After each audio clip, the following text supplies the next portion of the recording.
ओम नमो भगवते वासुदेवाय नमः। जय माता दी दोस्तों, आप देख रहे हैं आपका अपना YouTube चैनल व्रत त्योहार कथाएं। मैं हूं आपके साथ रिमझिम शर्मा।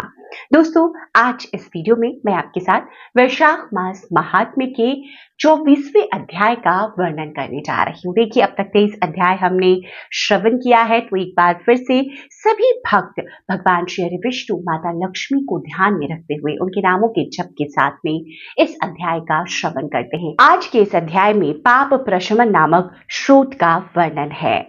संपूर्ण विश्व में व्यापक भगवान श्री विष्णु को सर्वदा नमस्कार है। विष्णु को बारंबार प्रणाम है। मैं अपने चित्त में विराजमान विष्णु को नमस्कार करता हूँ। अपने अहंकार में व्याप्त श्री हरि को मस्तक झुकाता हूँ। श्री विष्णु चित्त में विराजमान ईश्वर, मन और इंद्रियों के शासक, अव्यक्त, अनंत, अपराजित, सबके द्वारा स्तमन करने योग्य तथा आदि अंत से रहित हैं। ऐसे श्री हरि को मैं नित्य निरंतर प्रणाम करती हूँ। जो विष्णु मेरे चित्त में विराजमान है, जो विष्णु मेरी बुद्धि में स्थित हैं, जो विष्णु मेरे अहंकार में व्याप्त हैं तथा जो विष्णु सदा मेरे स्वरूप में स्थित हैं, वे ही कर्ता होकर सब कुछ करते हैं। उस भगवान विष्णु का चिंतन करने पर चराचर प्राणियों का सारा पाप नष्ट हो जाता है।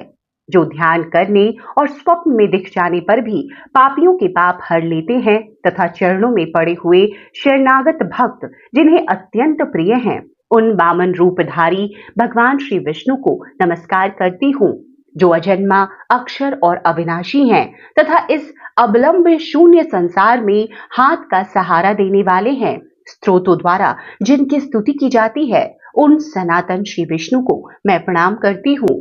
हे सर्वेश्वर, हे ईश्वर, हे व्यापक परमात्मना, हे अधोक्षज, हे इंद्रियों का शासन करने वाले अंतर्यामी ऋषिकेश, आपको बारंबार नमस्कार है। हे नृषि, हे अनंत, हे गोविंद, हे भूत भावन, हे केशव, हे जनार्दन, मेरे दुर्वचन, दुष्कर्म और दुष्चिंतन को शीघ्र नष्ट कीजिए। ब्राह्मणों का हित साधन करने वाले देवता गोविंद, परमार्थ में तत्पर रहने वाले जगन्नाथ, जगत को धारण करने वाले अच्युत, मेरे पापों का नाश कीजिए। मैंने पूर्वान, सायान, मध्याह्न तथा रात्रि के समय शरीर, मन और वाणी के द्वारा जानकर या अनजान में जो कुछ पाप किया है, वह सब ऋषिकेश, पुंडरीकाक्ष और माधव, इन 3 नामों के उच्चारण से नष्ट हो जाए।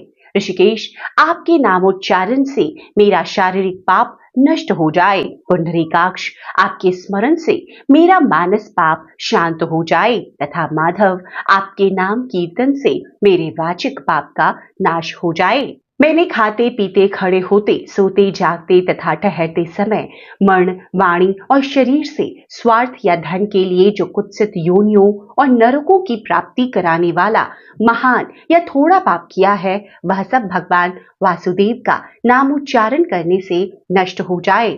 जिसे परब्रह्म, परम धाम और परम पवित्र कहते हैं, वह तत्व भगवान विष्णु ही हैं। इन श्री विष्णु भगवान का कीर्तन करने से मेरे जो भी पाप हो वो नष्ट हो जाएं। जो गंध और स्पर्श से रहित हैं, ज्ञानी पुरुष जिसे पाकर पुनः इस संसार में नहीं लौटते, वह श्री विष्णु का ही परम पद है। वह सब मुझे पूर्ण रूप से प्राप्त हो जाए। यह पाप प्रशमन नामक स्रोत, जो मनुष्य इसे पढ़ता और सुनता है, वह शरीर, मन और वाणी द्वारा किए पापों से मुक्त हो जाता है। इतना ही नहीं, वह पाप ग्रह आदि के भय से भी मुक्त होकर विष्णु के परम पद को प्राप्त होता है। यह स्रोत सब पापों का नाशक तथा पाप राशि का प्रायश्चित है। इसीलिए श्रेष्ठ मनुष्यों को पूर्ण प्रयत्न करके इस स्रोत का पाठ करना चाहिए। राजन, इस स्रोत के श्रवण मात्र से पूर्व जन्म तथा इस जन्म के किए हुए पाप भी तत्काल नष्ट हो जाते हैं। यह स्रोत पाप रूपी वृक्ष के लिए कुठार और पापमय ईंधन के लिए दावानल है। पाप राशि रूपी अंधकार समूह का नाश करने के लिए यह स्रोत सूर्य के समान है। मैंने संपूर्ण जगत पर अनुग्रह करने के लिए इसे तुम्हारे सामने प्रकाशित किया है। इसके पुण्यमय महात्म्य का वर्णन करने में स्वयं श्रीहरि भी समर्थ नहीं है।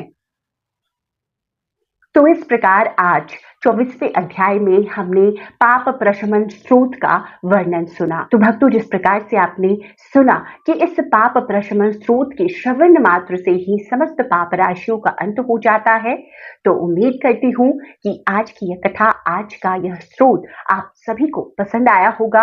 अगर पसंद आया है तो लाइक जरूर कर दीजिए।